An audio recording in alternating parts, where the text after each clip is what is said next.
Good morning, and here we are again, just hanging out here with my dogs this morning. It's a little later than I usually take these things, but here we are. We just took you through, in case you don't know, I'm Grandpaw Peter Koyote,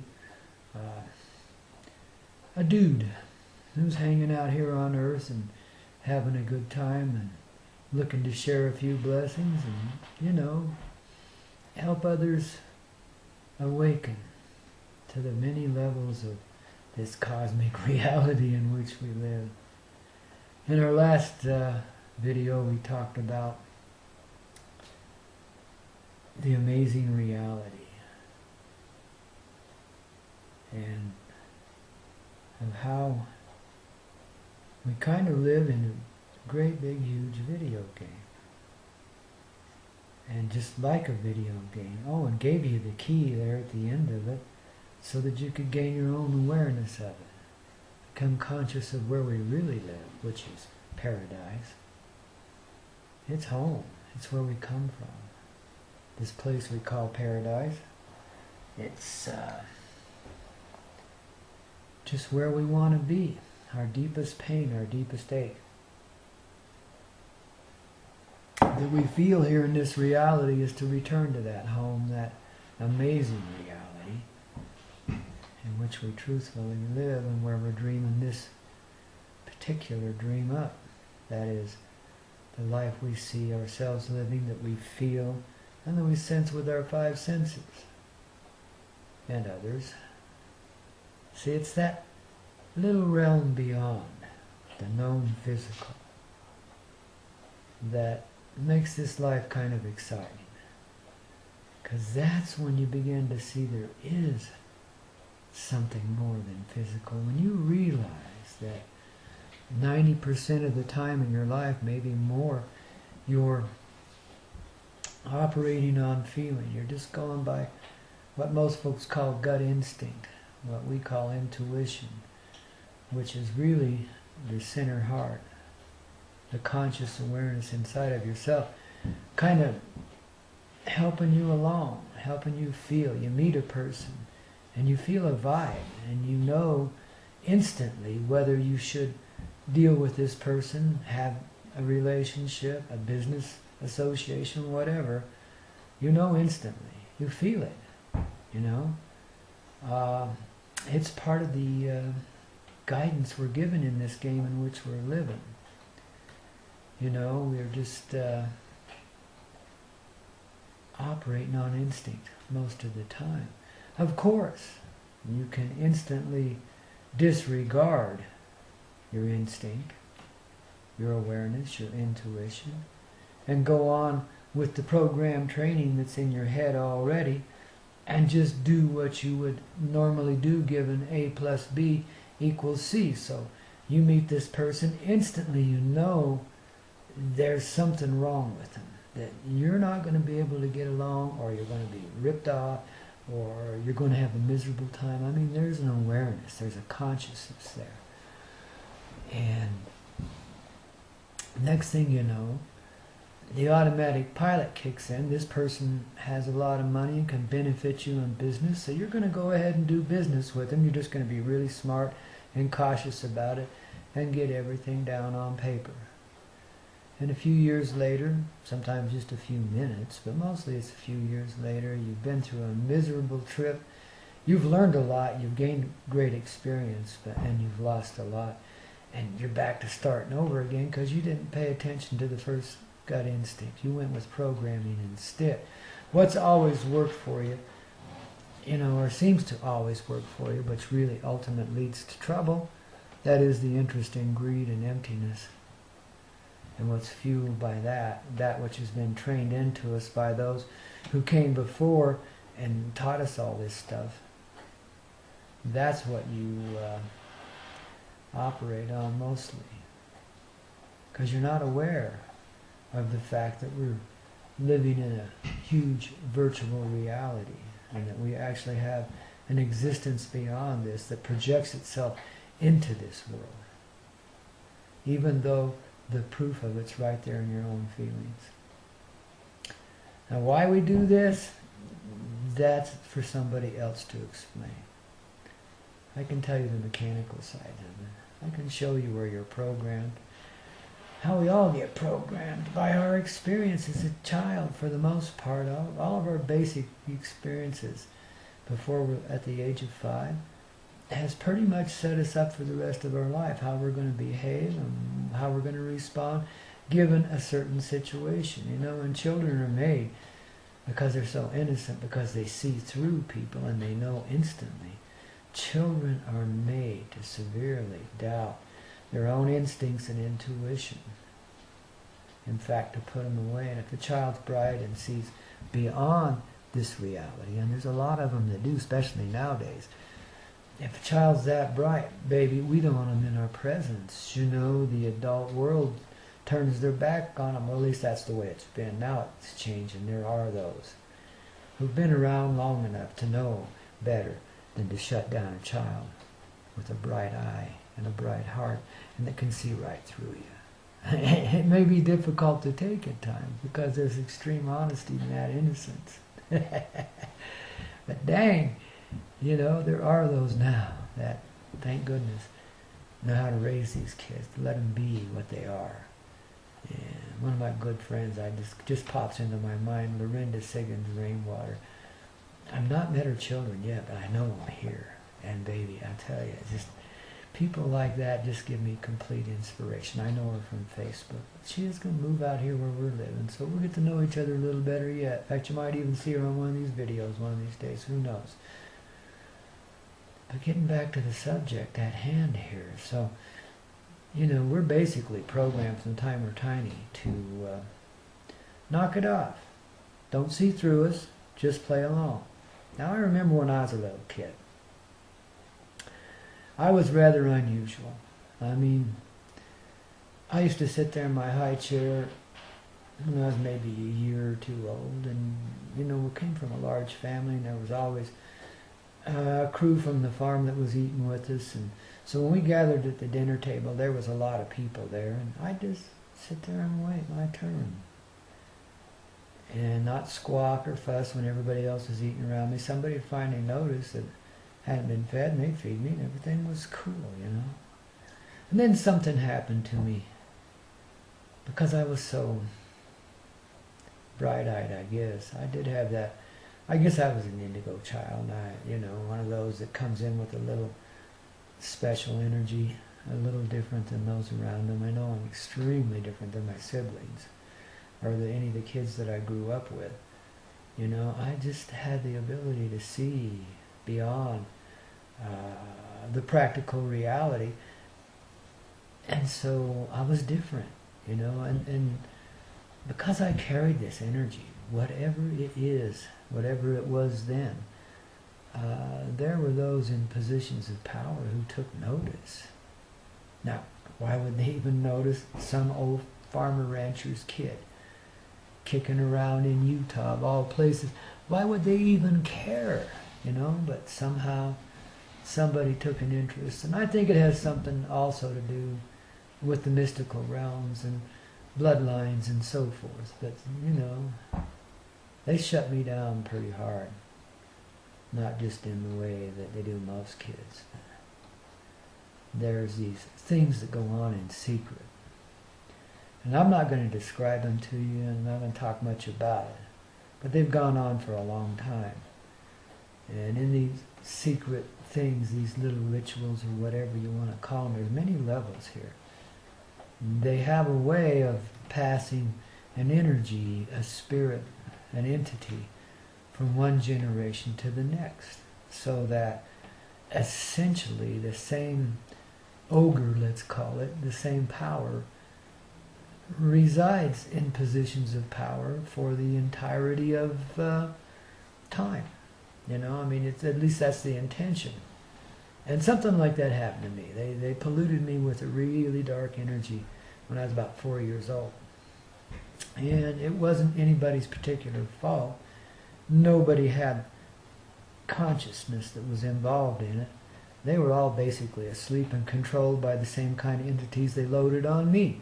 So, you know, it's hard to hold anything against them in that way, because essentially they're all good people and they mean well, and when these things happen, they're beyond their own consciousness. They're operating in another realm, another facet of the game. You see, in this virtual world in which we live, there's many facets, there's many levels, you know, and it begins right there in that feeling that we talk about, the very one they tried to shut down in me when I was a kid. Well, it drove me wild. I mean, I accepted into myself in that time a rage. No, man, it was off the page. And I had essentially no control of it. I became, after that experience, it took a little while to ripen in, because there was this certain period of shock, 2-3 months you go through. But they bury the conscious memory down under different levels of experience, those who do these rituals. They're really quite scientific. They're not just ritual. They're, like I said, a way of passing a conscious energy from one generation to the next, so that that same basic energy can maintain positions of control. And apparently they thought I would be in one of those positions at that time, and so they, you know, well, in fact, I was groomed and designed during that experience to become that person they wanted me to be. And everything around me, when I got away from the experience, everything around me seemed programmed to turn me into this person, this other person, to let this entity take full and complete control of me. And all I had to do was give up my principles, my basic feelings. You know, the thing that you don't need anybody to teach you. Stuff that you know what's right and you know what's wrong. You see through people's intentions when you're gifted like that. You know, and I was surrounded by a bunch of goody two-shoes that were programmed as all get out. And they wanted me to become a leader of the program, you know, a programmer of the program, and a reprogrammee myself. To which my soul had a conscious and absolute objection. So therefore, I wasn't going to be what they wanted me to be. So the other option, I guess, at least that's what appeared to the child, was rebel. Use the rage. Save yourself from this sinking feeling that keeps trying to pull you in and take you away. And so I fought like hell, but it had no rhyme or reason to it. I would get an impulse and I would do it, you know. Like one day I walked up to the little fountain out in front of the church. They used to have these things where you could get a little drink of water out there. And one of my friends was standing there, and I walked up and said, "Hi, Tommy." And I bit his nose. I mean, just out of nowhere. I mean, I couldn't believe I'd done it. I was as shocked and stunned as he was. But other things would happen. And when they put me in school and tried to refine me into a socially engineered little robot, I couldn't take that either.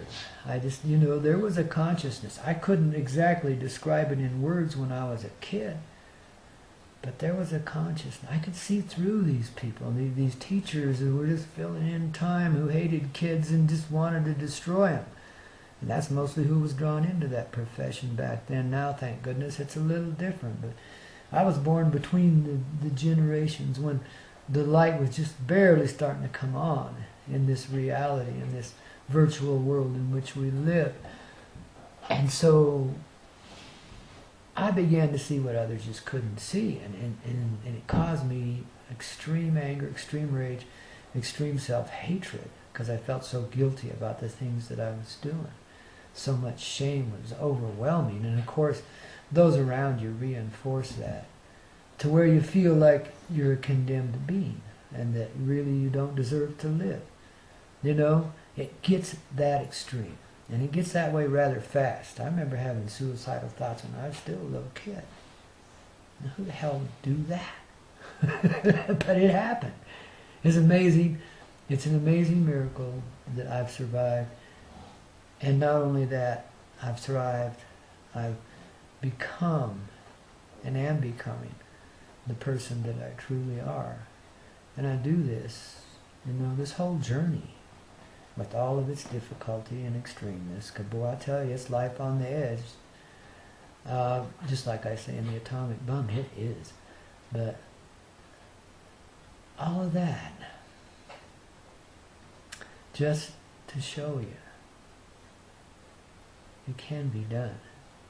And if I mess up and I check out early or something, people just know I took it that far. As far as the most of you would, yet we're the same being. So without you, I couldn't have done it. Without me, you couldn't be doing it either. It works that way. It's just, we're so independent in this game. In fact, in real life, in the non-virtual world where we come from, we're like that too. We're completely, it's not dependent on each other, completely in harmony. What one needs, the other provides. It's just, I remember one time as I was beginning to awaken from the pain of death, looking up in the night sky, and the veil fell from my eyes, and I could see in that sky, I could see the life there. And it was incredible. The skies are more crowded than the 405 freeway in LA on a Friday afternoon, and believe me, that's crowded and congested and dangerous. The skies were filled with life. There was every imaginable form. And this particular representation, I saw them as gold. Everything was gold and glowing. But there was, everything was in movement. And there's angels up there floating around, and these little ships and craft and so forth, and just all kinds of beings and energies and vehicles in motion, and living things in motion. And everything was in complete harmony. There was no collision, there was no conflict.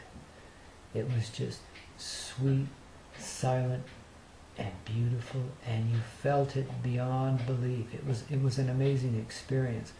But that's the truth of how we're living today. And when you look at it in the visible world, this is what you see, is people supporting people. Of course, we do it for money, position, power, and so on and so forth to get by, make a living. But we're doing it just the same. There is a completely interdependent system here. The food coming from the field to market, even that, there's so many beings involved. It's a fascinating process and experience to see how closely dependent on each other. Every little notch in the structure that delivers your goods and services is a vital part of what we live in this visible world. So you can imagine that this is just but a weak reflection of the truth. And there isn't any disharmony in that truth. And no conflict like there is here. Our friendly flies back. I kind of love him. He does love to land on my forehead and tinkle around. But anyway, so that's where we truthfully are. That's what we truthfully are. And this is the visible evidence of it in the game. Now, if you'll continue to do that little tune-in process I gave you towards, that little key I gave you towards the end of that last video, you'll become a lot more conscious of what I'm talking about, or something like that. Just practice some form of meditation, of stilling yourself and centering yourself inside, so that you can feel and know the feelings of the child that was put away when we were just a kid and made to shut up and not feel, and to supplant superficial feelings on top of your true feelings, and to go with the programming which is instilled on you even more by schools and churches and so forth, and to reprogram yourself, to find truth and become connected with that essential reality, that real person that we are, that lives in harmony with every other person that is, from the tiniest grain of sand to the most magnificent star and all the greatest things of creation. Just pay attention, because that key will help you open that door and begin to experience not only the many levels of the virtual reality, because there are a lot of them, there's a lot of them that are invisible, but the essential truth from which we all arise, the place in which we all live. And that's a vortex. That's a coming together of truth and fiction, of experience, which is why we do this, with reality, which creates the experience. And we become one. Simple as that. And when we can increase our consciousness to that point where we are aware of the true life, even as we're living in the virtual game, we've gained something invaluable and will change the history of this earth, everything that we're doing. This will truthfully become that we already know here, because we've realized it again, we've remembered it again, we've brought it back into ourselves. That's vortex energy. It's a place, and usually inside of yourself, where the two worlds join and don't collide, where the experience then, because of that joining, becomes new, wholesome. And as this process continues, you're going to come back to life. You're going to go through a process similar to what I have in overcoming the fear of darkness, which is what pretty much locks us in here and keeps us doing things we don't want to do and acting in ways we don't truthfully want to act. It's that fear of darkness. And why should we fear something you can't even see?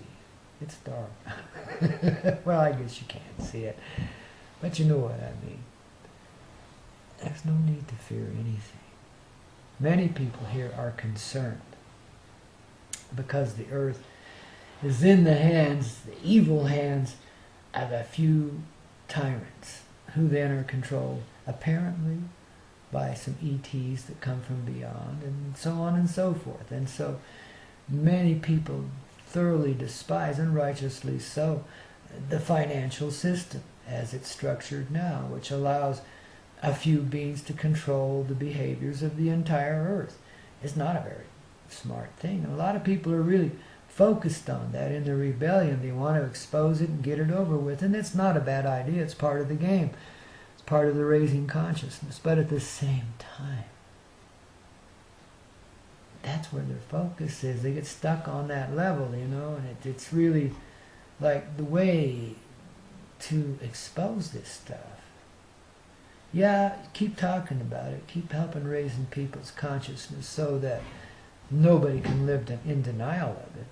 But when you begin to see it, rather than rebel and want to tear the whole structure down, the thing to do is become more loving towards those beings who think they're in control, and help them understand the misunderstanding they've put in themselves that's caused them to be such weak beings in the first place that they crave that kind of power.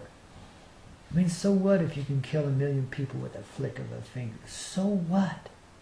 That's not power. That's disease. That's sickness. That's cancer in humanity. See? These poor guys, you got to think about it.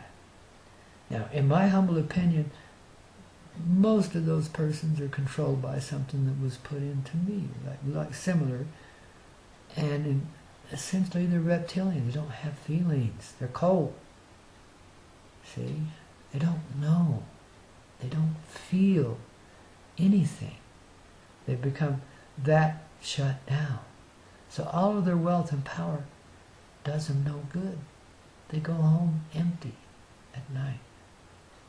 And they don't sleep right. They don't have good health. And so forth. They have to pay doctors to keep them alive. I mean, think about the pain of such an existence. the excruciating pain they must feel at the core of their soul that they keep suppressing, and finally kills them. You got to have some compassion for these people, even when they're facing you with their torture machine. You know, you got to understand. And this is how we overcome such things. This is how we change the system. Yeah, we expose it every chance we get. But at the same time, we accept inside of ourselves a stance that cares for each and every living thing, no matter its outward appearance or its inward energy. That we respect all life and we give it a place to be. But this love that arises when you're in such a place, the same thing that you had as a little baby before it was drained out of you, is consciousness. It's love. It's truth. You can look at a person and see the whole story, not just a particular aspect or level of it. It changes the way you view life and all the beings that are in it. Because you have such awareness, you already know. And because you do know, then that person you're looking at begins to know too. And their behavior changes. And the whole system rearranges to follow a more natural way as these earths, the real and the imagined, the virtual, are joined. See? Graduation day. Our experience here with the opposites, with the light and the dark, have fulfilled themselves. And now we can bring parts of that back with us. In fact, the entirety of it. But we correct it as we do and bring it forth in harmony and go back to living in a place where we can truthfully appreciate all beings and all experience and all of life and love it beyond all imagined. So next video, let's talk about this love. The most powerful thing that ever was or ever will be. And in fact, the only thing that is. Figure that one out. Yeah, there's some congestion there. And most of us have a real, corrupted view of it. We've been taught to think that love between two beings is the most powerful thing, and that's reinforced all the time, that we should have a partnership and so forth. But more or less, it's not a wrong thing. It's not the kind of love we're talking about. It's one little aspect of it. But through those things, you can find the real love, the truth of what we're speaking. So just hang on to your seats, kids. It's a ride, but it's a good one. Hey, we love you. Thanks for joining again, and we'll see you real soon with a little bit more of the old coyote tales. Love ya.